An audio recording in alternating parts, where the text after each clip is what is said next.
Hello ladies and gentlemen, and welcome back to the channel. I am Starco Gaming and we are back with another Dragon Champion video. If you are level 15 or below, make sure to use the promo code STARCO to get a free starter pack. To do so, it is pretty simple guys. You go in the settings, use a promo code, and you enter the code STARCO, STARKO. You press OK and you will receive the goodies guys, so please enjoy this. So guys, today we're gonna talk about the monkey guys, my twin brother. Awesome. His name is Wukong, and we're gonna be going through his build, how to build him, how to play him, and which skills actually max out on his skill set, obviously. Also gonna be showcasing in arena gameplay, see how he fares against a team, a buff team, and how he fares against other pride team, because he is pride, so we're gonna be building him around the pride team. And guys, if you enjoy the content, make sure to drop a like on this video, and also let me know in the comment section guys, what do you think about this new awesome character. So let's jump into heroes guys, and let's take a look at him. So first, the team we're actually going to be building him around is this team. We're going to have hero lead with Salvador, Renara, Boreas, and Wukong. So basically, Wukong will replace Kagi in my favorite pride team, and I think he's actually going to be doing an amazing job in that, with all the taunt from his minions.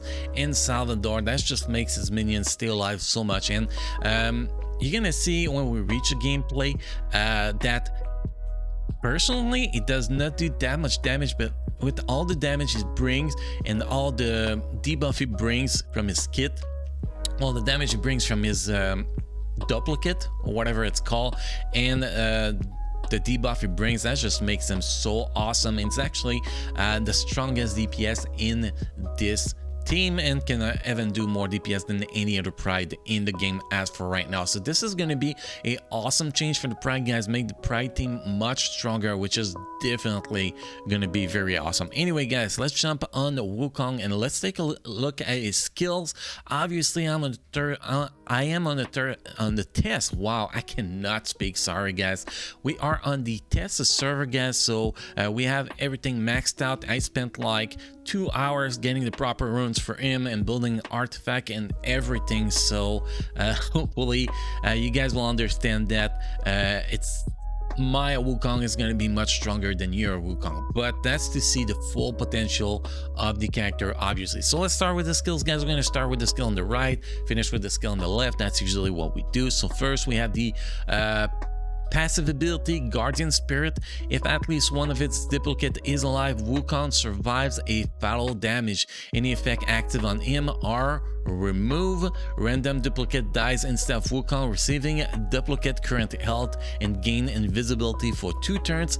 At the start of the turns, copy all different buff except taunt from his duplicate and apply them to himself with the same duration. At the start of turn, remove all debuffs from himself and applies it to a random duplicate with the same duration if at least one of his duplicate is alive. So you can see guys, he gets a lot of buff, he remove all debuffs, so that actually makes him pretty awesome. But the debuff removal actually comes with level 7, so this is definitely gonna be the level 7 ability to get for him, because removing debuff is a key point guys.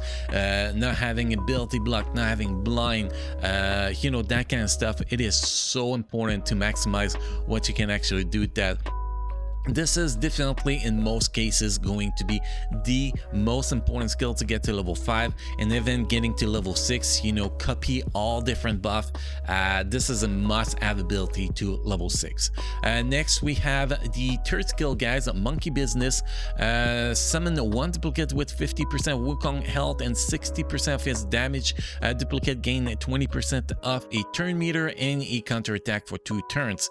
If there are at least 3 prides alive in the party on the first use, summon one additional duplicate and apply taunts for 1 turn to them. And if there are at least 5 prides allies in the party, in the party on the first use, summon 2 additional duplicate and apply taunt for 2 turns to them instead, and gain invisibility for 2 turns. You cannot have more than 3 summon duplicate at once. This is a long ass description for ability, but this is an outstanding ability, guys. If you don't get this ability to level 7, you just lose 10% damage for the summon duplicate, and they don't get counterattack. Also, the counterattack is very solid. I can definitely live with this ability at level 6, but this ability needs to be level 6. 10% health to the summons.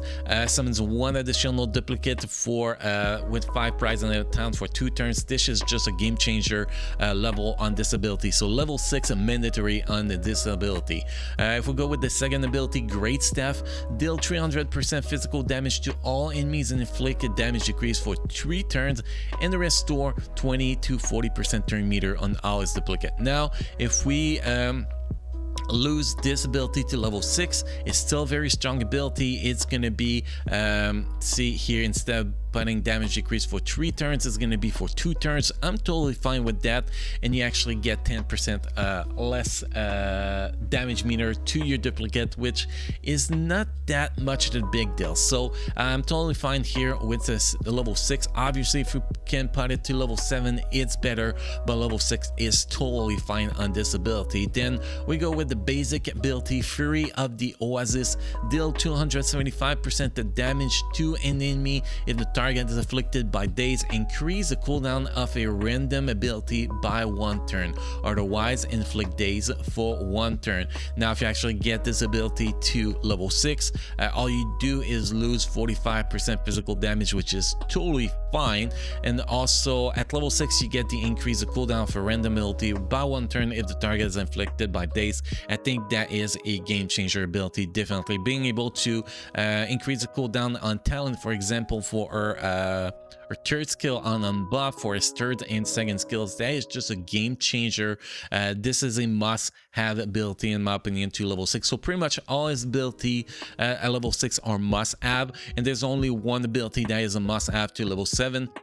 And it is his last ability, his passive ability, Guardian Spirit. Now, obviously, if you only get all the ability to level 6, definitely it's gonna be awesome, even if you don't have that last ability to level 7. But if you build this guy, he's one of the rare cases that you need all ability to be to level 6 to actually get the full benefit of his kit. Now, if you play him, guys, it's pretty simple. You're just gonna be using everything on cooldown. Monkey Business on cooldown, Great Staff on cooldown, unless you have debuff immunity on yeah, debuff immunity is up on the opponent team, then you're gonna wait till it disappear, and then you're gonna be using the basic ability as a filler. That is pretty much how you're gonna be playing it, but his duplicate or are the most important thing for him. Now, next guy's going to talk about runes and artifact.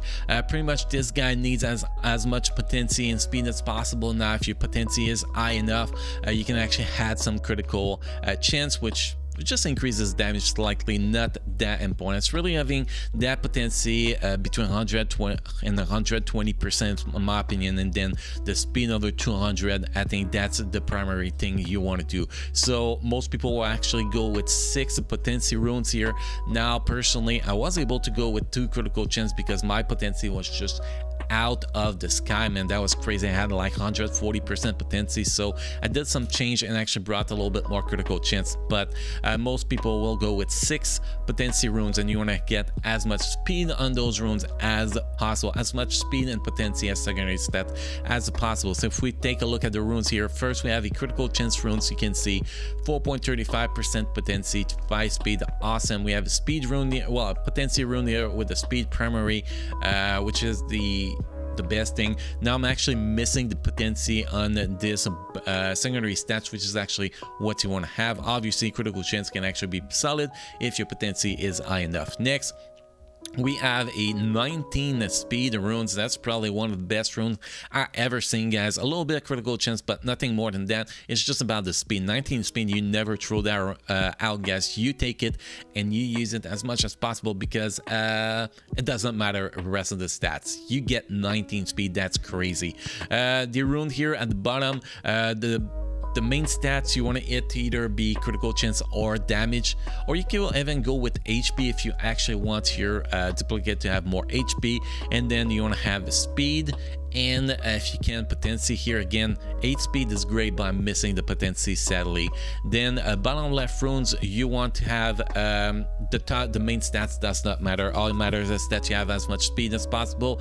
And again, I'm missing potency, but his base potency is so high that it helps a lot. That I can actually just focus on having as much speed as possible, and then a bit of extra critical chance is always great. The last rune here, top left corner runes, you want to have potency as main stats and as much speed as possible. This is a terrible runes, but after 45 minutes of re-rolling the shop for runes, that was the best rune I could actually get with potency as main stats. So yes, that was terrible, smashing that button to refresh the shop like 5,000 times. That was very terrible, but this is what we got. So we can see here, guys, is a critical chance is 50%, which is pretty great. Then we have its potency 125%, which is awesome. A lot come from his artifact that we're going to cover in a minute. We have his speed at 200 to 29. Even though we have a couple runes that has not that much speed, we still, because those 2 runes that are outstanding, 10 speed and 19 speed, able to get that. But if you can, just think, you remove those 2 runes, 19 and 10 speed, and you still have over 200 speed just by having like an average of 4 speed as extra stats on each rune. So his speed is actually very easy to get up there. Obviously that is gear 12, guys, but that's always the objective. And yes, that is pretty much the stats here. So speed, potency, very important, over 100% potency, over 200 speed. Those are the key points on this one. And artifact, you want to go with a potency artifact. Take the cheapest potency artifact you have and get it to 5 stars. Even if it's a basic, you're still gonna get 36% potency, guys. You don't need to have purple artifact. Any potency artifact, even if it starts at 1 star common artifact, you can get it to 5 stars and get it to 36% potency. And that's pretty much the only thing you actually want to do. So 36% potency, that's all that matters. That's bonus HP is trash. We don't care about that. It's really that 36% potency. Also, we get some life still. I guess it can be useful. 46% damage is converted to HP. I guess that do the job, but it's really about the potency here. And you can see that 36% potency really helps me in bringing that potency very high, which is why I was able to use 2 critical chance runes on him to actually increase his damage. So this is the build for this guy. This is how to build him. We talked about the skills a little bit. Next, guys, we're going to be showcasing him in arena against 2 different teams. We're going to be showcasing against yes, this team here, a buff team, not the best buff team sadly, but that shall do the job. And then after that, we're going to test him against Shaking Gaming team, because Shaking Gaming always have amazing build.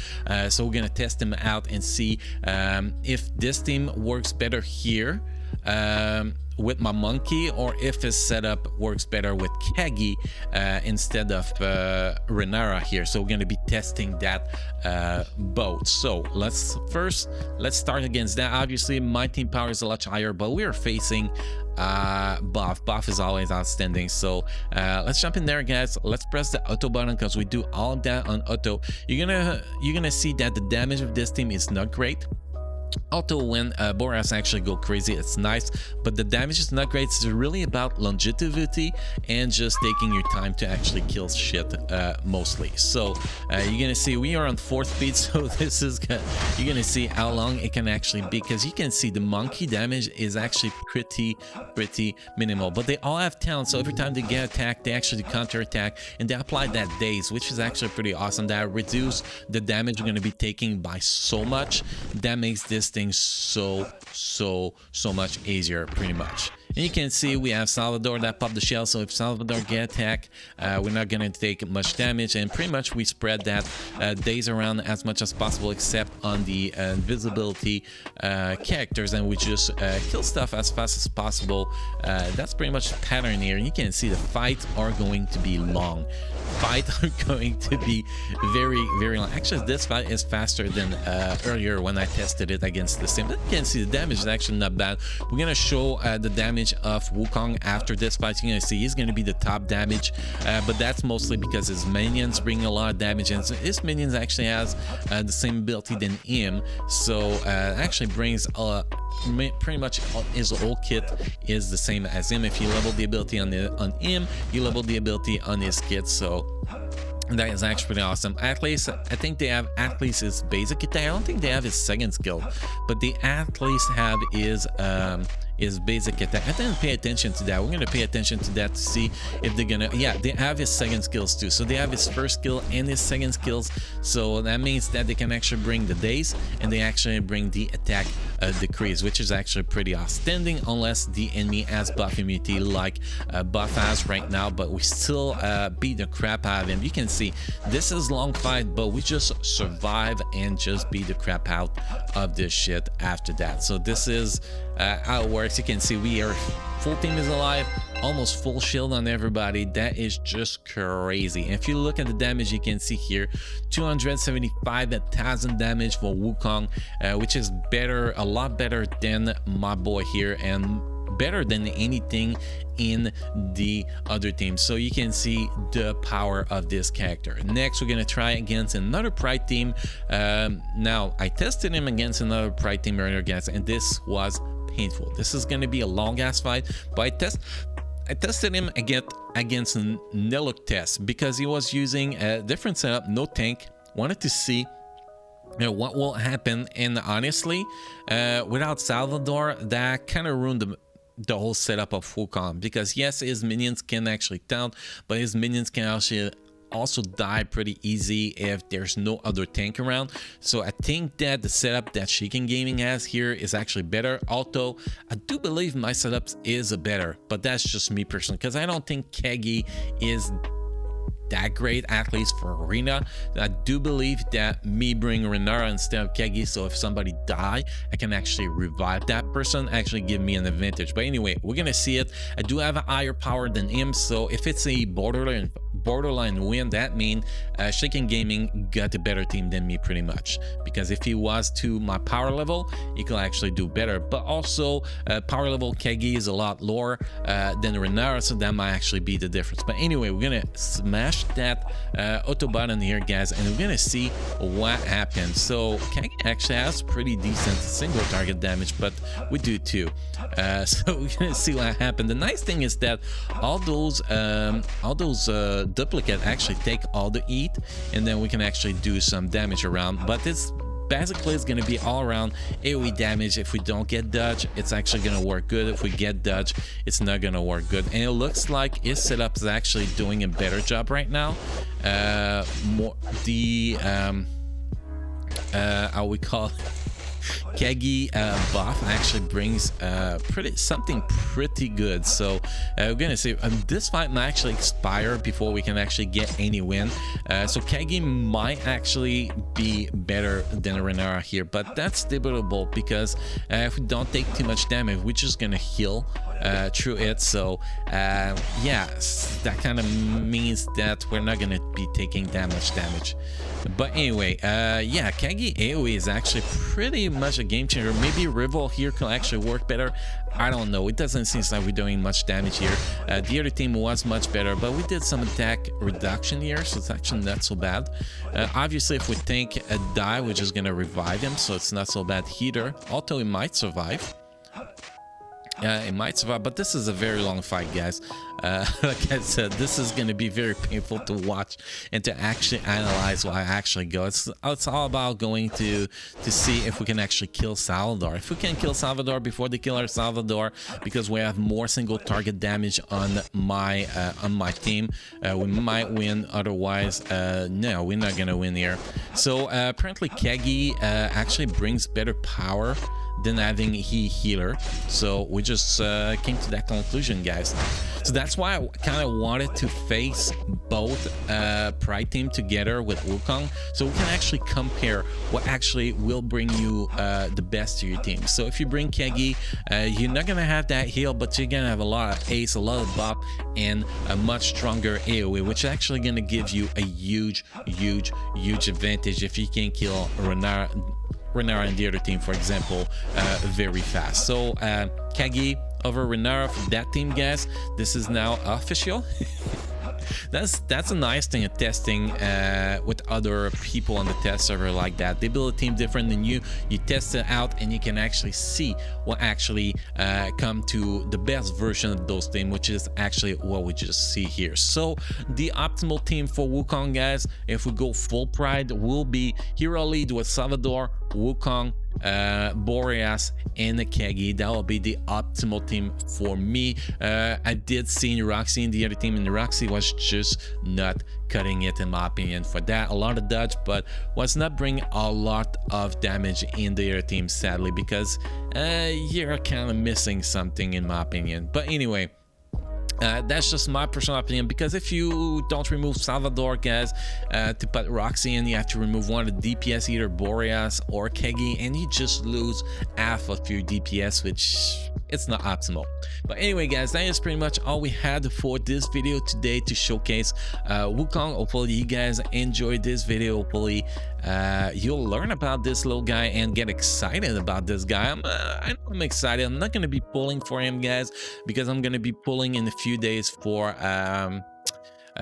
golden scroll, ability scroll. So that's where all my dragons gonna go on the live server.